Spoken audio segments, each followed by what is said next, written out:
আমাদের আজকের গল্প মানিক বন্দ্যোপাধ্যায়ের লেখা হারানের নাচ জামাই। গল্পটি তেভাগা আন্দোলনের প্রেক্ষাপটে লেখা। তেভাগা আন্দোলনটা অল্প বয়সী যারা তাদের জন্য একটু বলে দিই। জমি, হাল বলদ, কাঁচা মাল আর পরিশ্রম, এই তিনটে হলো তেভাগ। কিসের না? ফসলের। অর্থাৎ ফসল যা উঠবে সেটা সমান 3 ভাগ করা হবে।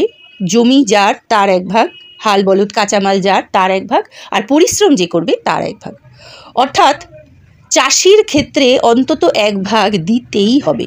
সম্পূর্ণ ফসলটা জমিদার বাজেয়াপ্ত করবে, আর যে চাষি কষ্ট করে ধান ফলাচ্ছে সে 1 ফোঁটাও তার ভাগ পাবে না, এই জিনিস চলবে না। এই বিষয়টিকে কেন্দ্র করে যে আন্দোলন গড়ে উঠেছিল তা তেভাগা আন্দোলন।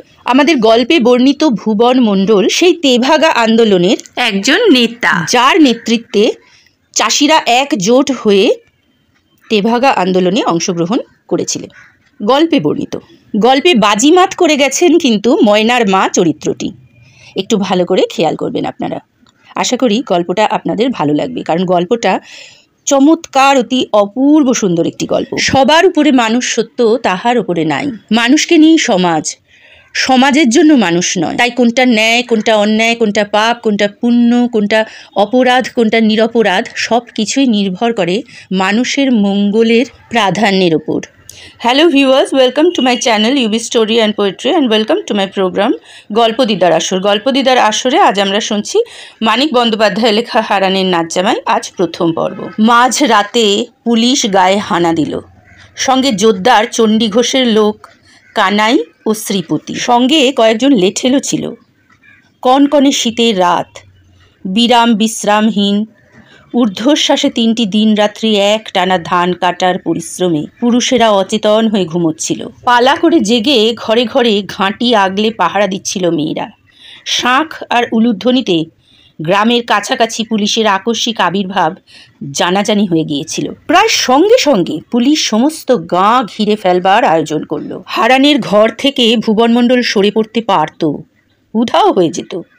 গাঁ শুদ্ধ লোক যাকে আড়াল করে রাখতে চায়, হঠাৎ হানা দিয়েও হয়তো পুলিশ সহজে তার পাত্তা পায় না। 1.5 মাস ধরে চেষ্টা করে পারেনি। ভুবন এই গাঁ ও গাঁ করে বেড়াচ্ছে যখন খুশি, কিন্তু গ্রাম ঘেরবার, আটঘাট বেঁধে বসবার কোনো চেষ্টাই পুলিশ করলো না। শটান গিয়ে ঘিরে ফেললো ছোট হাঁসতলা পাড়া পুকুর কখানা ঘর, যার মধ্যে একটি ঘর হারানের। বোঝা গেল 8 ঘাট আগে থেকে বাঁধাই ছিল। ভেতরের খবর পেয়ে তবে এসেছে। খবর পেয়ে এসেছে মানেই খবর দিয়েছে কেউ। আজ বিকালে ভুবন পা দিয়েছে গ্রামে। হঠাৎ সন্ধ্যার পরে তাকে অতিথি করে ঘরে নিয়ে গেছে হারানের মেয়ে ময়নার মা। তার আগে পর্যন্ত ঠিক ছিল না কোন পাড়ার কার ঘরে ভুবন থাকবে। খবর তবে গেছে ভুবন হারানের ঘরে যাবার পরে। এমনও কি কেউ আছে তাদের এ গাঁয়ে? শীতের তেভাগা চাঁদের আবছা চোখ জ্বলে ওঠে চাষিদের। জানা যাবে সাঁঝের পর কে গা ছেড়ে বেরিয়েছে, সেটা জানলে। জানা যাবেই, এ বজ্জাতি গোপন থাকবে না। দাঁতে দাঁত ঘষে গফুর আলী বলে, দেখালোমো কোন হালা পিঁপড়ার পাখা উঠছে, দেখালোমো। ভুবন মণ্ডলকে তারা নিয়ে যেতে দেবে না শালিগঞ্জ গাঁ থেকে।